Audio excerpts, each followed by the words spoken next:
കോഴിക്കോട് ജില്ലയിൽ വീണ്ടും ആശങ്കയായി മഞ്ഞപ്പിത്ത വ്യാപനം. നഗരഗ്രാമ വ്യത്യാസമില്ലാതെ രോഗം വ്യാപകമാകുമ്പോൾ ആരോഗ്യവകുപ്പിന്റെ ഇടപെടൽ കാര്യക്ഷമമല്ല എന്നാണ് വിമർശനം.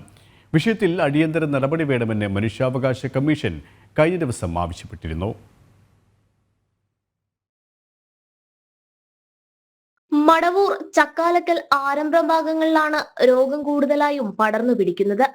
നരിക്കുനി CHC1 പരിധിയിൽ ഇതിനകം 9 പേർ മഞ്ഞപ്പിത്തം ബാധിച്ച് മരിച്ചതായാണ് ആരോഗ്യവകുപ്പിന്റെ കണക്കുകൾ വ്യക്തമാക്കുന്നത്. ഇതിൽ മരിച്ചവരിൽ 2 പേർ ചക്കാലക്കൽ സ്വദേശികളാണ്. Narikkuni community health centre, Madavoor കുടുംബാരോഗ്യ കേന്ദ്രം എന്നിവയ്ക്കു കീഴിൽ രോഗപ്രതിരോധ നടപടികൾ ഊർജിതമാക്കിയതായാണ് ആരോഗ്യവകുപ്പിന്റെ അവകാശവാദം.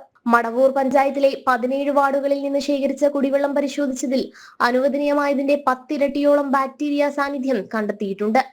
പഞ്ചായത്ത് പരിധിയിലെ ഹോട്ടൽ, കൂൾബാർ തുടങ്ങിയിടങ്ങളിൽ ആരോഗ്യവകുപ്പ് ശുചിത്വ പരിശോധന നടത്തുന്നുണ്ട്.